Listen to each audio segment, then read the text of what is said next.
This is the WTF Bach podcast. The podcast about Johann Sebastian Bach, brought to you by his prodigal son, WTF Bach. Join WTF Bach as he guides your mind through a contrapuntal journey.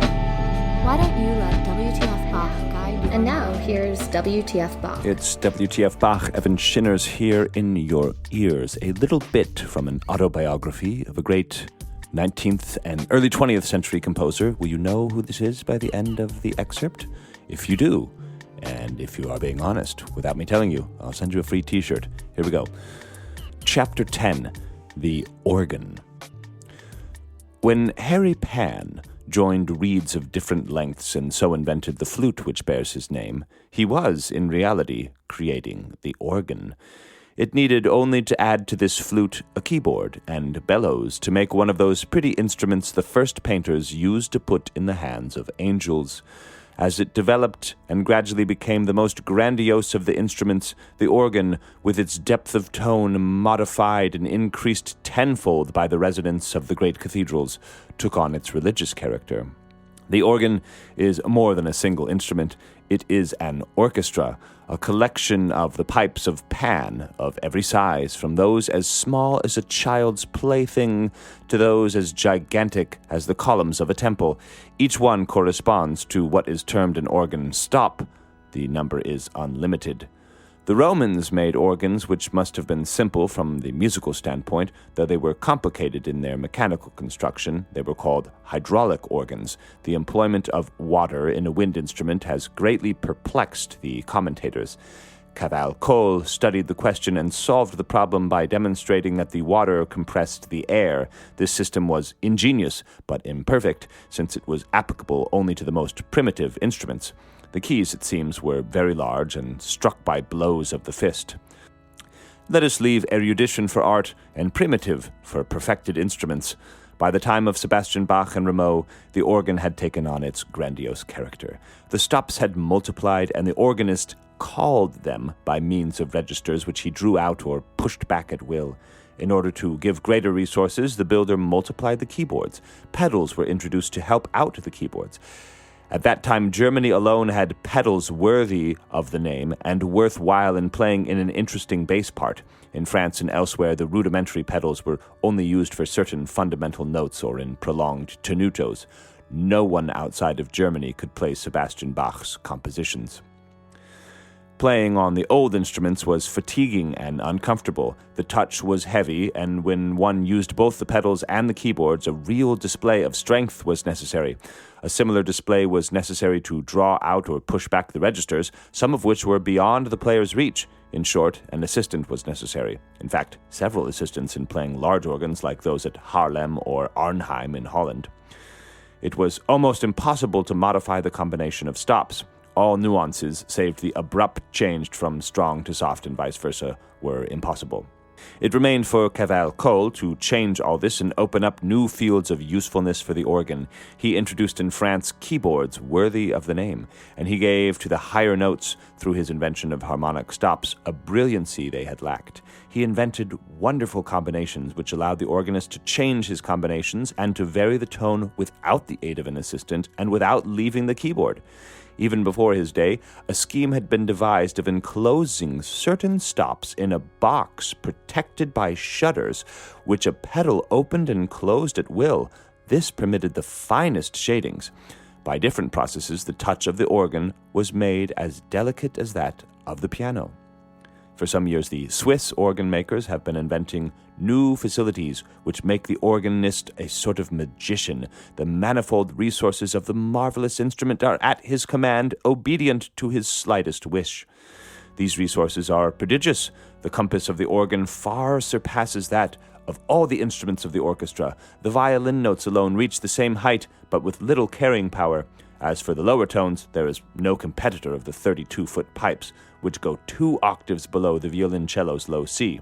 Between the pianissimo, which almost reaches the limit where sound ceases and silence begins, down to a range of formidable and terrifying power, every degree of intensity can be obtained from this magical instrument. The variety of its timbre is broad. There are flute stops of various kinds, tonal stops that approximate the timbre of stringed instruments, stops for effecting changes in which each note, formed from several pipes, bring out simultaneously its fundamental and harmonic sounds, stops which serve to imitate the instruments of the orchestra, such as the trumpet, the clarinet, the cremona, an obsolete instrument with a timbre peculiar to itself, and the bassoon.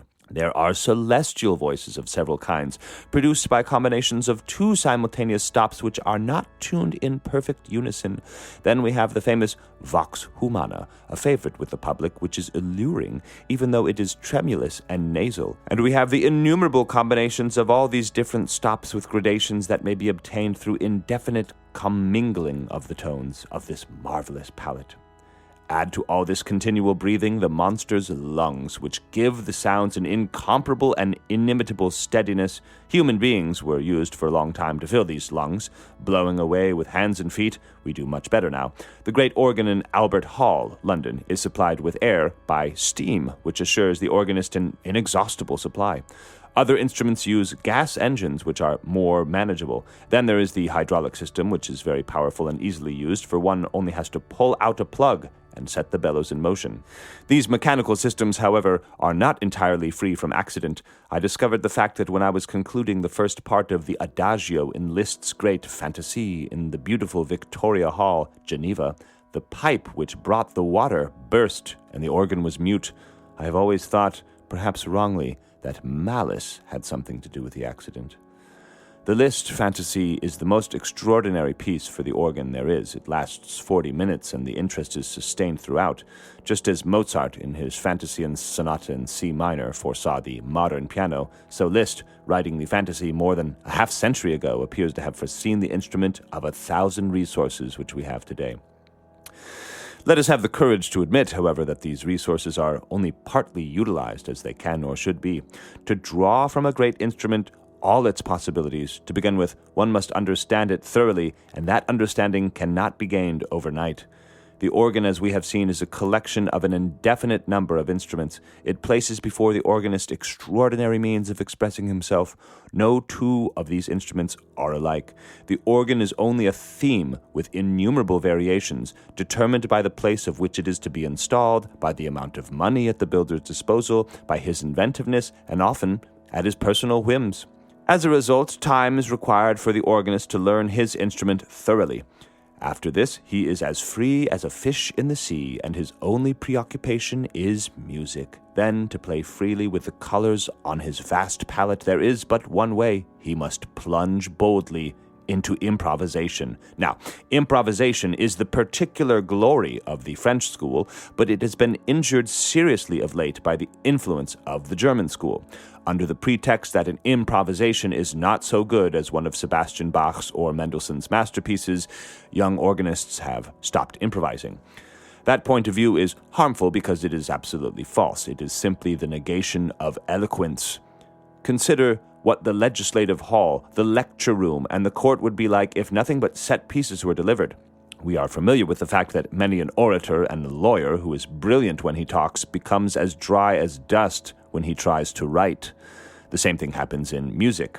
Lefebvre-Welle was a wonderful improviser. I can say this emphatically, for I heard him, but he left only a few unimportant compositions for the organ. I might also name some of my contemporaries who express themselves completely only through their improvisations. The organ is thought-provoking. As one touches the organ, the imagination is awakened, and the unforeseen rises from the depths of the unconscious. It is a world of its own, ever new, which will never be seen again, and which comes out of the darkness as an enchanted island comes from the sea. Instead of this fairyland, we see too often the same Sebastian Bach or Mendelssohn pieces repeated continuously. These pieces themselves are very fine, but they belong to concerts and are entirely out of place in church. Furthermore, they were written for old instruments, and they apply either not at all or badly to the modern organ. Yet there are those who think that this belief spells progress. I am fully aware of what may be said against improvisation. There are players who improvise badly and their playing is uninteresting. But many preachers speak badly. That, however, has nothing to do with the real issue. A mediocre improvisation is always endurable if the organist has grasped the idea that church music should harmonize with the service and aid meditation and prayer. If the organ music is played in this spirit and results in harmonious sounds rather than precise music which is not worth writing out, it is still comparable with the old glass windows in which the individual figures can hardly be distinguished, but which are nevertheless more charming than the finest modern window. Such an improvisation may be better than a fugue by a great master on the principle that nothing in art is good unless it is in its proper place. During the 20 years that I played the organ at the Madeleine, I improvised constantly, giving my fantasy the widest range. That was one of the joys of life. But there was a tradition that I was a severe, austere musician. The public was led to believe that I played nothing but fugues. So current was this belief that a young woman about to be married begged me to play no fugues at her wedding. Another young woman asked me to play funeral marches. She wanted to cry at her wedding, and as she had no natural inclination to do so, she counted on the organ to bring tears to her eyes. But this case was unique. Ordinarily, they were afraid of my severity, although this severity was tempered. One day, one of the parish vicars undertook to instruct me on this point. He told me that the Madeleine audiences were composed in the main of wealthy people who attended the comic opera frequently and formed musical tastes which ought to be respected. Monsieur l'Abbé, I replied, when I hear from the pulpit the language of comic opera, I will play music appropriate to it, and not before. Okay, who wrote that? Who does that sound like to you? Well, if you know Madeleine, you know your Paris, and you know your Parisian organists, and that is Camille Saint-Saëns. That is his autobiography. It contains 23 of those lovely, somewhat short chapters. That was chapter 10. The book was published in 1919. It's very nice. I didn't know about this book until my relative sent it to me. It is free to download since it's in the public domain, and I will put a link to the text in the episode description. So yes, today, the organ, the king of instruments, at least we think Beethoven said so. And maybe you don't like the sound of the church organ. Maybe you're scared because it reminds you of church, or maybe it just reminds you of organists. I speak from personal experience that organists are not the most normal people. After all, in order to work, they need to ascend a dark staircase leading into the distant corners of an empty church where, late at night, they can finally do something alone. It's an intensely powerful experience. I loved that Saint-Saëns said it was one of the joys of his life, improvising on the organ. Certainly it is one of the joys of my life to be able to play an organ. And I loved how he compares it to the orchestra, because it really is an orchestra and would take a full orchestra of individuals to balance the magnificent noise produced by just one person. And I loved the idea that the organ can play so softly that it is just right on the balance between where sound stops and silence begins. And all those little buttons you're curious about if you've seen pictures of a pipe organ, well, those are the stops. That is the conductor cueing a separate instrument. And the stops have names like viola, flute, and trumpet. And the organist will spend their lives really thinking about how to register. That's the term, registration. That is, which combinations to pull. How do you bring the music alive? And with infinite possibilities, you might ask, how do you even know which levers to yank, which buttons to push? If you've ever looked at a score of Bach's organ music, or really most organ music from music history, I'll probably end up putting some images in the episode description. There are no instructions of which stops to pull. Only in a few cases do we have an explicit instruction. This should be performed on a 4-foot trumpet or something like that. But for the most part, for the vast majority, nothing. No direction. You have to figure it out yourself. And the possibilities, one says, the possibilities are endless. But actually, since there is a finite number of stops, I really wanted to calculate how many possibilities would there be on an organ, or the organ that I play. And this might appeal to you number files out there. I entered the number of stops and how many keyboards there are on the organ that I have access to, which by modern standards is really quite small since it was built in 1850. And I calculated the possibility of the combinations, and well, 4,398,046,511,104. That's a lot of different colors. Just without the colors, the physical experience of being there in contact with the floor where these giant pipes, sometimes 32 feet tall, are vibrating. That feels like being in a ship or something. Actually, it feels like flying a plane. I often use this metaphor that piano playing is like driving and organ playing is like flying. Maybe harpsichord playing is like driving a Ferrari or something like that. But no, really, organ playing is quite like flying. You know, it's very different from piano playing. And the next time you're near a church, go inside, go and ask to see the organ. It probably has a very interesting backstory, or it's in complete disrepair. Anyhow, this episode, if you couldn't already tell, is going to be organic. We're going to talk about an instructional book that Bach made for the beginner organists called, aptly, The Little Organ Book. So let's go. Jake is definitely British. WTF Bach is the podcast about all things Johann Sebastian Bach, brought to you by his prodigal son, WTF Bach. You're listening to WTF Bach. What a great day to be listening to WTF Bach. For those of you listening to this episode in segments, this might be your 15-minute coffee break time. I will let you pause the episode right now, as we're on to something new. Here is a letter from CPE Bach, Bach's son, to Nicholas Forkel. This is from 1774. We get these lovely portraits of CPE's father. The first thing he would do in trying an organ was this. He would say, in jest, above all, I must know whether the organ has good lungs.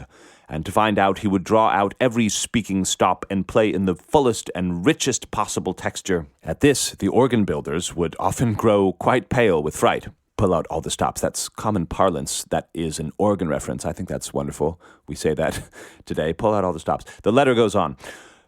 No one understood registration at the organ as well as he. Organists were often terrified when he sat down to play their organs and drew on stops in his own manner, for they thought that the effect could not be good as he was planning it. But then they gradually heard an effect that astounded them. These sciences perished with him. So yes, of the 4.39 trillion possibilities, Bach somehow knew the combinations that were the best. And that, doesn't that sentence kill you? These sciences perished with him. More from the letter. When he listened to a rich and many-voiced fugue, he could soon say, after the first entries of the subject, what contrapuntal devices would be possible to apply, and which of them the composer, by rights, ought to apply. And on such occasions, when I was standing next to him, and he had voiced his surmises to me, he would joyfully nudge me when his expectations were fulfilled. This is one of the richest caricatures of Bach I've ever known. In season 1 of the podcast, where I carefully spent time introducing all of the technical words for a fugue, the devices where the melody is turned upside down or where two melodies are squished together in a stretto, Bach could apparently hear this instantly on hearing the subject. He had that mind that would allow him to envision the shape, and before the piece of music was finished, as it was unfolding before him, he could say, oh yeah, you could turn it upside down, you could squish it, and he would sort of say, whisper this to his son, oh yeah, it can be inverted at the fifth, it can be strettoed at the second note or something, and then when the fugue would do this, when the composition would do this, he would, oh yeah, I told you so, he just sort of elbow his son. Okay, the remainder of the letter is not necessarily about the organ, but I know you'll delight in hearing it. This is really a wonderful letter in 1774. The exact tuning of his instruments, as well as that of the whole orchestra, had his greatest attention. No one could tune and quill his instruments to please him. He did everything himself. The placing of an orchestra he understood perfectly. He made good use of any space. He grasped at first glance any peculiarity of a room. A remarkable illustration of that is the following. He came to Berlin to visit me. I showed him the new opera house, and he perceived at once its virtues and defects, that is, as regards to the sound of music in it. I showed him the great dining hall. He went up to the gallery that goes around the upper part of that hall, and he looked at the ceiling, and without further investigation, he made the statement that the architect had here accomplished a remarkable feat without intending to do so, and without anyone's knowing about it, namely, that if someone went to one corner of the oblong-shaped hall and whispered a few words very softly upward against the wall, a person standing in the corner diagonally opposite with his face to the wall would hear quite distinctly what was said, while between them and in the other parts of the room no one would hear a sound. a feat of architecture hitherto very rare and very admired. This effect was brought about by the arches in the vaulted ceiling, which he saw at once. I mean, think about this. Think about Bach going into a room and saying to his son, "Oh, hey, look at it. Go stand over in that corner," and then he whispers something to his son. Don't you wish you knew what he whispered? If you're wondering what kind of musical mind Bach had, maybe we could sum it up by saying that here is a man who could see acoustics. Now, as for registration, as for Bach drawing on the most unusual but most remarkable combination of stops, I would like to demonstrate the art of registration, or at least the concept of registration. That's something I will do when I can get to the organ with all my recording equipment. I could sort of demonstrate the basics and give you a taste of what this is all about, but I'm on the road again and actually making this episode from a hotel room, so I thought it would be silly to do that on a digital organ, so we're going to skip the entire part of the art of organ registration and delve into the book I mentioned, the Orgelbüchlein, the little organ book. I know I've been talking a lot and not a lot of music thus far, so I'm going to play the first piece in the Orgelbüchlein for you, and then we'll talk about it.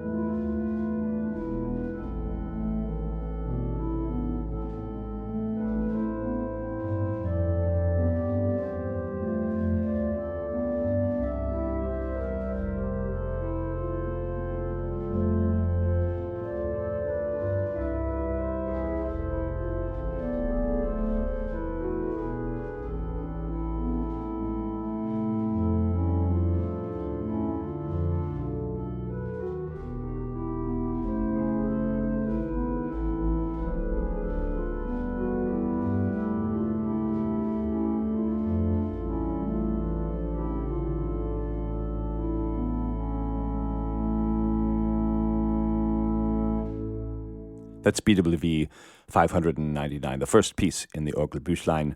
Nun kommt der Heiden Heiland. Bach, being involved in all things music, was also a music teacher. He was a great teacher. So we get 3 instructional books from Bach's youth. One you've certainly played if you had lessons, the Inventions and the Sinfonias. The book that starts this book is called, actually not the Inventions and Sinfonias, but the Upright Method, the Honest Guide. These are translations of what Bach called the Aufrichtige Anleitung. Bach is here very methodical. He picks 15 of the most common keys and puts one piece in 2 voices in each key and one piece in 3 voices in each key. And there you go, 30 pieces, boom, done. Next, well, now we have the well-tempered clavier. That is every possible tonality now, not merely the most common tonalities. And there's a prelude and a fugue in each key. Therefore, there's 48 pieces. Boom, done. And this brings us to the Orgelbüchlein, which was a book with 164 Lutheran hymns, chorales, worked out into embellished chorales. Not merely the 4-part chorales you sing with your congregation, but a chorale setting played by a keyboardist. And the reason that these 3 books get mentioned together, the Upright Method, the Well-Tempered Clavier, and the Orgelbüchlein, is that they all have title pages in Bach's handwriting that contain some instructions and what they're aiming at. And these are really instructional books. These are 18th century method books. For time's sake, I'm not going to read the instructions of the other 2, but here is the title of the Orgelbüchlein. Little organ book in which a beginning organist is given guidance to realize a chorale in all sorts of ways, and in passing, also to qualify in pedal studies, since in the chorales contained therein, the pedal is treated as wholly obligato, to the glory of the highest God alone, and for the neighbor to be learning from, by the author Johann Sebastian Bach, for the time being Kapellmeister of the most serene governing prince of Anhalt-Köthen. So what does it mean that the chorales therein are, the pedal is treated as wholly obligato? Well, if you, in your casual trip to the bookstore, happen upon Bach's complete organ works, you'll notice that one of the volumes, volume 9 in the new Bach edition, is a collection of chorale preludes very similar to the Orgelbüchlein, called the Neumeister Collection. Now, we've mentioned them on this podcast. I will try to remember to put a link in the episode description where I introduced these chorales. These chorales were discovered in the 1980s, by the way. Very exciting, and they represent some of the earliest works of the composer. But here we have a book of organ music that's almost entirely in two staves. The typical organ layout for organ music is three staves. You have your right hand, your left hand, and your feet. But here in the Neumeister Collection, you've just got these two staves. So I thought, oh, that's interesting. There's no pedals. And then you start to get deeper into this art, and you realize, no, the pedals, at least in this early collection of chorale preludes, is ad libitum. It's completely improvised. And let me read here from the preface to the Neumeister chorales. This is the introduction in the new Bach edition. I believe, actually, I may have read this on the podcast before, but I don't see any harm in repeating this. It's quite a revolutionary concept, at least for me. The two-staff notation is in accord with the source and the generally prevailing practice both in the 17th century and in Bach's music. The organ chorales in the Neumeister Collection are therefore not manualiter works, meaning simply works that you play with the hands on the manuals and don't touch the pedals. Rather, they presuppose an ad libitum use of the pedals even when simple manualiter performance is possible and leave the performance method to the organist's discretion. So this astounds me that the organist in this day would look at a work simply in two staves and sort of improvise where the pedal comes in and out. This immediately paints the picture that keyboard players were much more flexible than we imagine them to be now. And it brings into question something like the well-tempered clavier, which is not written for a specific instrument. It says the clavier, which is an all-encompassing word of any keyboard instrument.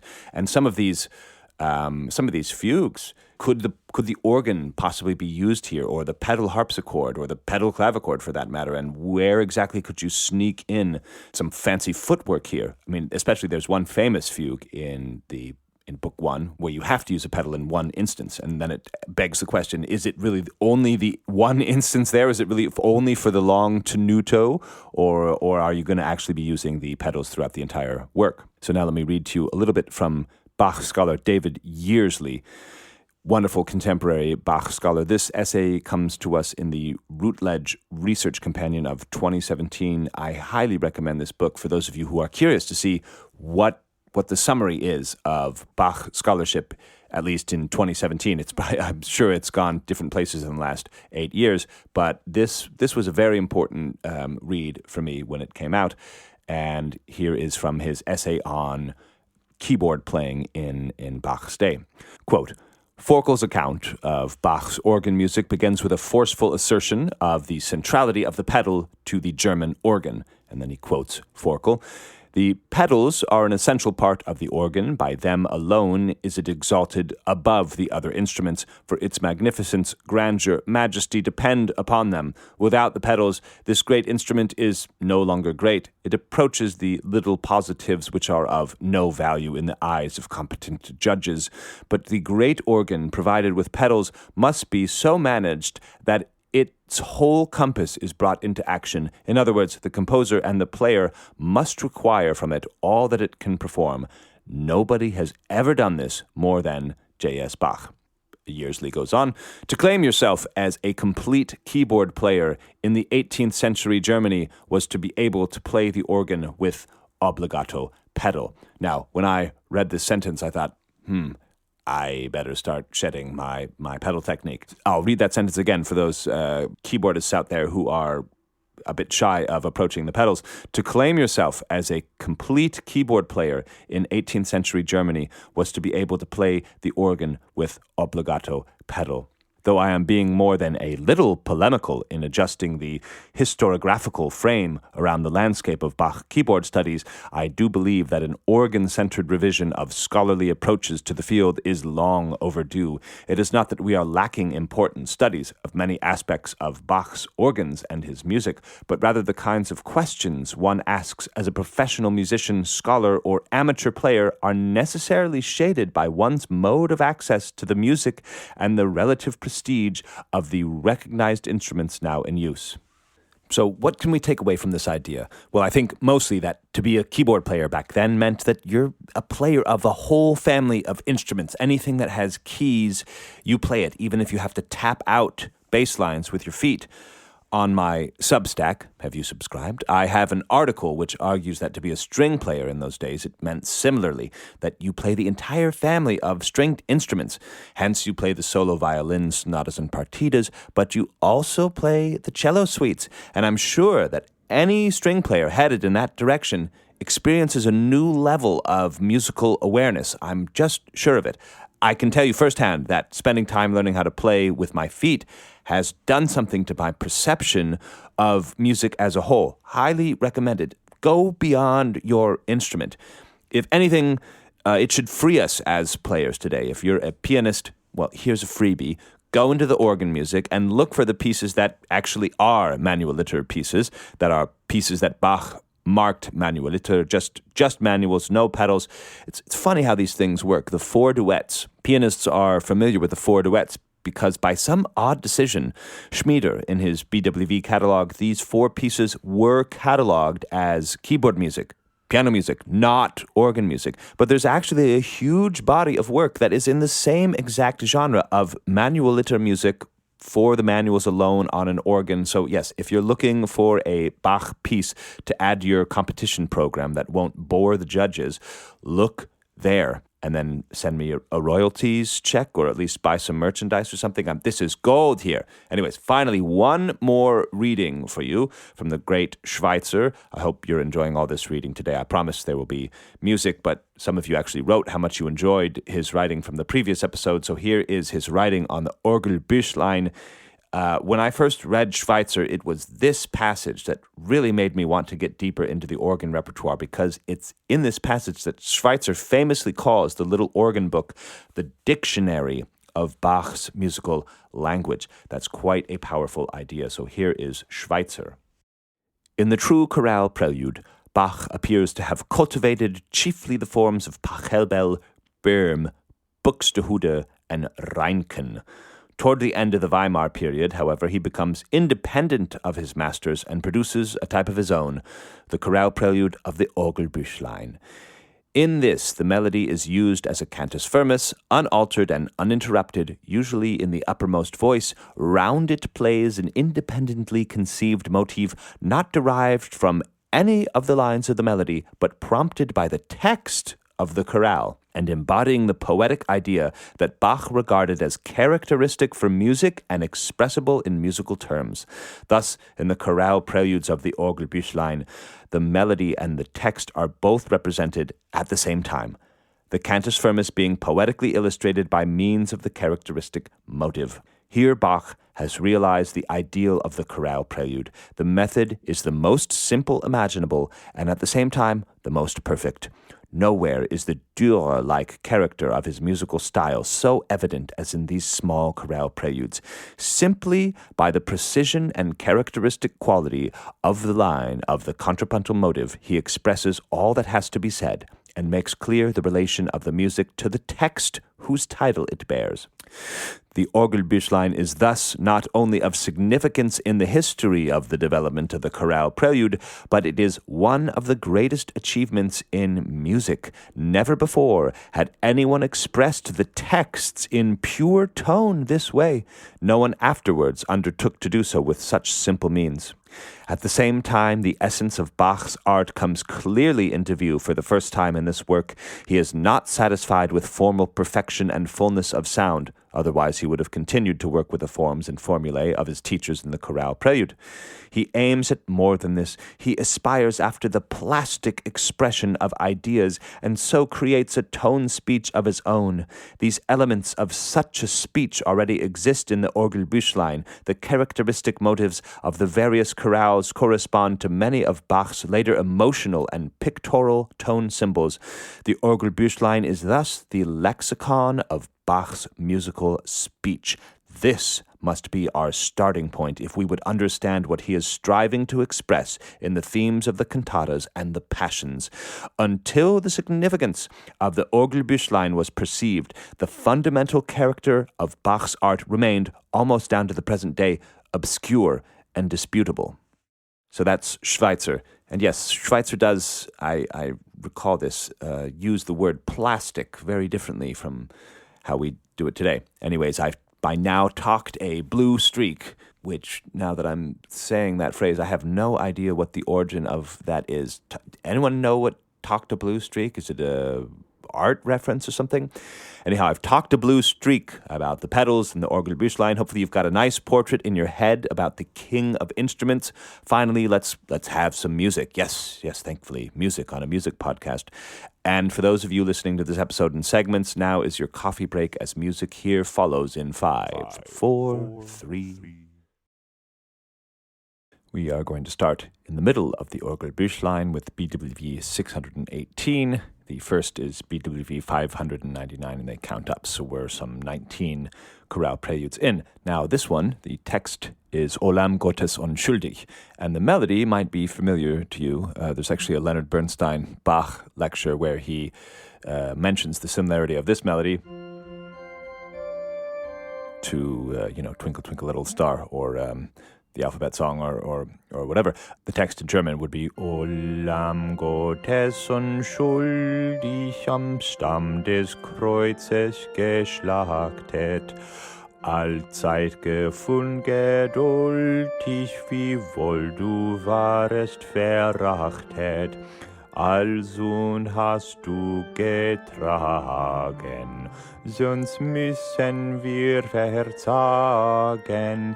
Erbarm dich unser, O Jesu. I think I maybe screwed that up a little bit, but that is certainly the shape of the melody and maybe some of the rhythm in the early hymn books that Bach would have inherited. Now, the text, O Lamb of God, most stainless, who on the cross did languish, patient through all thy sorrows, though mocked amid thine anguish, our sins thou bearest for us, else had despair resigned o'er us. Have mercy on us, O Jesus. The settings in the Orgelbüchlein are typically in 4 voices, and I know that the passage that we read in Schweitzer said that the melody is in the top voice usually. Well, here we start with an immediate exception. The melody will be between the feet and in the alto voice. And instead of starting with the melody, we have this figure here in the tenor voice.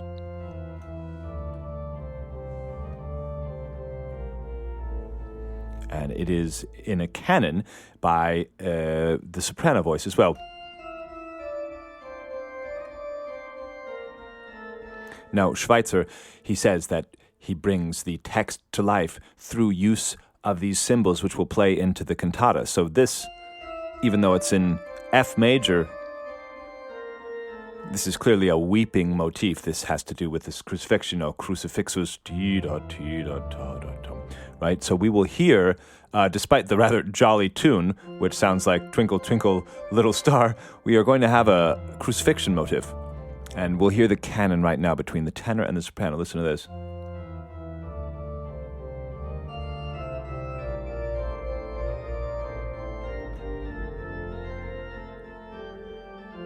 Now that's actually just hinting at the canon. That's about a bar and a half of canon, and then they break off into their independent voices. But the strict canon, like I said, is between the bass and the alto. So let's listen to that now. I will play one in your left speaker and one in your right speaker.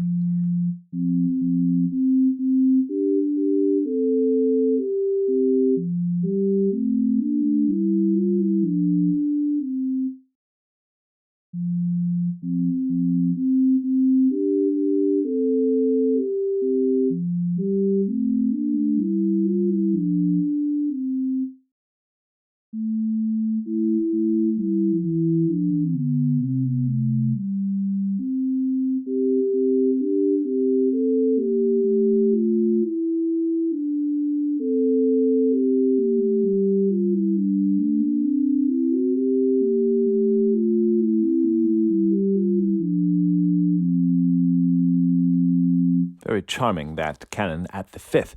And it's only by one note. If you heard, it only comes in after one note, only separated by a half note. So can you hear that canon now embedded in all four voices?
There it is, a wonderful piece. We will listen to all three of these chorale preludes at the end of the analysis. So going straight on into the next one, it is another Lamb of God setting, this time called Christe du Lamm Gottes. And the text here is essentially, as I understand it, a translation into German of the Agnus Dei part of the Mass.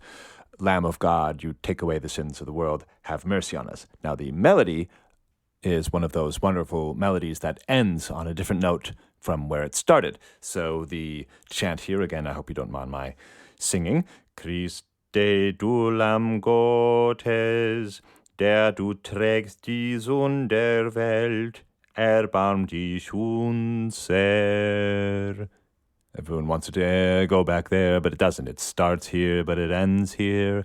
So lucky for us, we're going to have this wonderful piece now that starts in F major, but ends in G major. The same principle here, we have a canon in two voices. It is also a canon at the fifth, but it's now separated by an octave. So we're going to call it the canon at the 12th. And if you're looking at the score, it says canon alla duodecima. A duodecima is a 12th. That is, a 12th is an octave plus another fifth. So we're going to have a canon at the fifth, just with an octave between them. And now we've got 5 voices. And again, the other non-melodic voices that providing the motif will sing in a quasi-canon. The first, I think, 3 or 4 bars will be an exact canon in the non-melodic voices, and then the melodic voices will actually pick up with the strict canon. But let's try something here. This is quite an interesting little idea. The 3 voices that are not singing the melody are in a strict canon for 3 bars, and it's the same shape. It's just a descending scale. So let me see if I can layer my voice as such and see if we can get it. The melody is this. Fa, mi, re, do, si, la, so, fa. All right. Now, I will show you how that makes a canon in 2 voices and then in 3 voices. So I'm going to use that exact recording that I did, assuming it's somewhat in tune and in time, and see if I can make a canon. Here we go.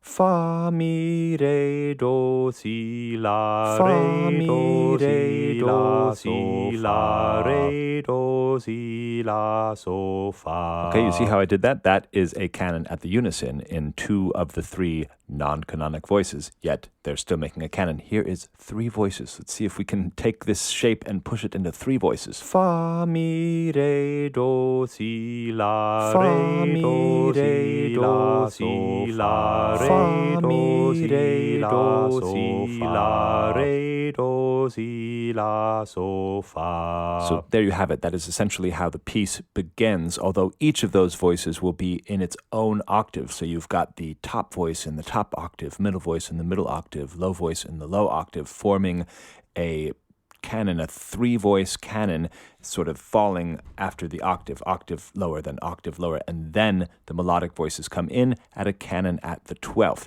Now, those 3 voices that I just sang will not be in strict canon from beginning to end, but they are thinking of the theme of the canon, and at least another place in the piece they will imitate that same shape again in canon for at least a bar, 1 scale falling, then in canon with the next one, then in canon with the next one. So let's play like I say, the non-melodic voices of this piece, the 3 voices that don't have the strict canon at the 12th.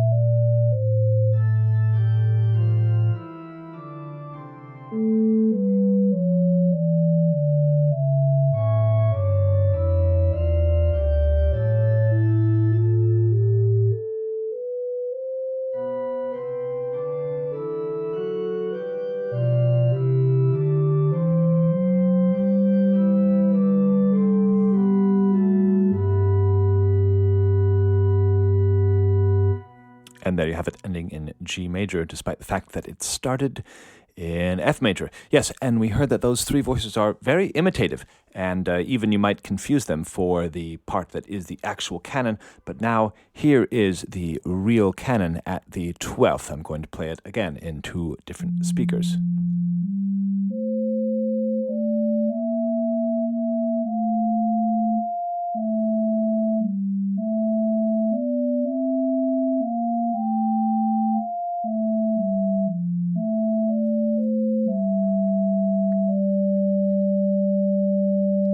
Such a cool idea. And Bach, he's been living with these chorale melodies his entire life and probably tinkering with these ideas of maybe you can put this melody in a canon and maybe you can put it in this canon, and seeing now that he's growing up, he's still a young man, I think maybe 22 or something at this point, maybe just in his early 20s, finally saying, yes, I'm going to set this down in a canon at the 12th, and we're going to have all these voices going around it that are also in canons, but they won't be the real canon. They're just the false canon, the fake canon. And now a little surprise for you.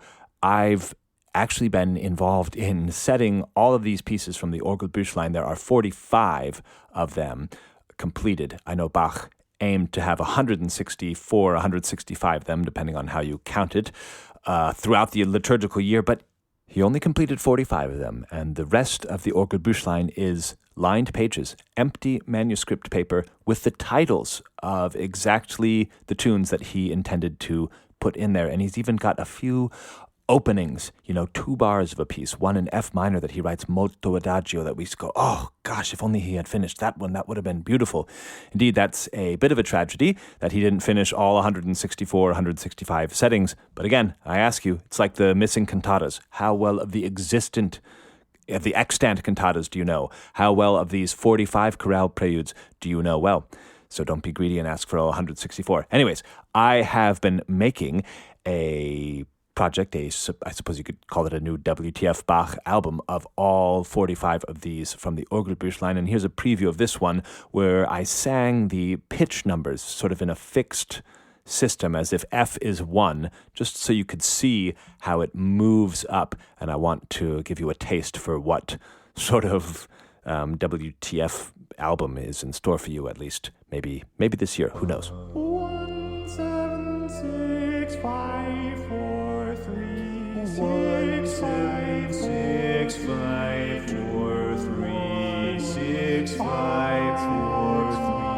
2 1 7 6 5 4 3 6 6 7 3 4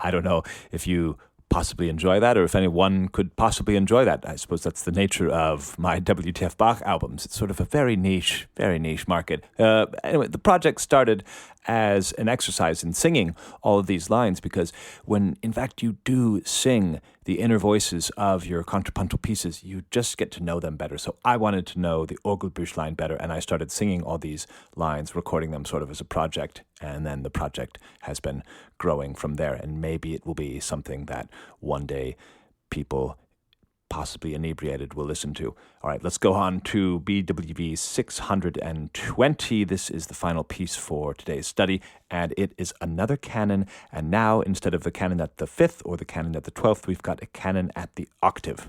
Christus, der uns selig macht, Christ who makes us blessed. The text here, Christ who makes us blessed has committed no evil. For us, in the night, he was seized like a thief. He was taken like a thief, led before the godless people, falsely accused, mocked, scorned, and spat upon. And those three words there are all with a V, German V, verlacht, verhöhnt und verspeit. Just as the scripture says, wie denn der Schrift sagt. Now, I suppose I should have mentioned this right at the beginning. The reason I chose these three chorales in the Orgelbüchlein is because we are in the Lent season, and the Orgelbüchlein is, as one would expect, a book that is chorales spread out through the year. It is divided by the season according to the liturgical calendar, so we are in Lent, and this is the beginning of the sort of the Lenten chorales. Now, this one I imagine to be a bit more agitated. It's in a minor key, as opposed to the two previous ones in a major key. But what minor key is it? Well, it appears to be A minor by the lack of any accidentals in the key signature. However, the first notes are E, and it ends on an E major chord. It's one of those odd pieces that probably, while it is rooted in A minor, begins on E's and ends in a half cadence in E major. Let's listen to the canon in the outer voices now. We've got back to four voices, and yes, the outer voices, canon, soprano and bass, one in your right, one in your left.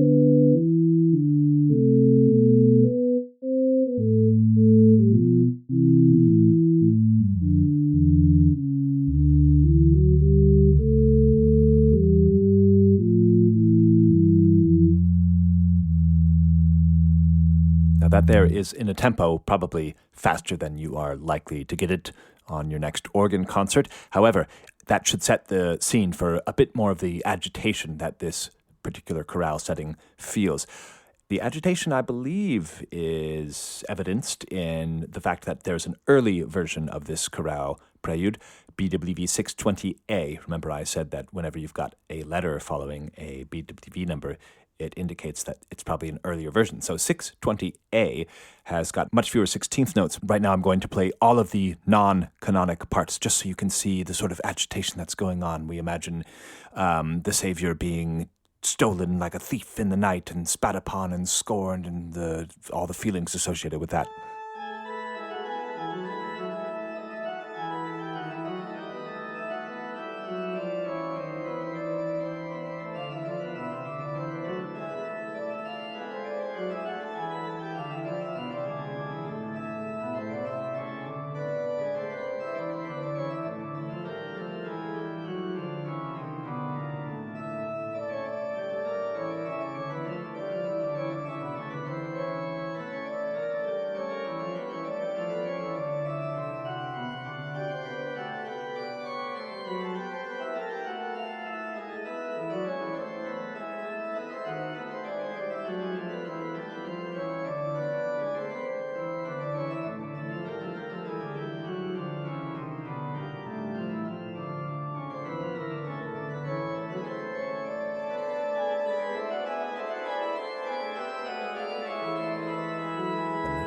That's where we're going to stop the analysis for this episode. I really hope you got something out of the episode today, if not for the charming autobiography of Saint-Saëns and, of course, the passionate writing from Albert Schweitzer. I'm going to play Ton Koopman's recording of the Orgelbüchlein, these three settings here.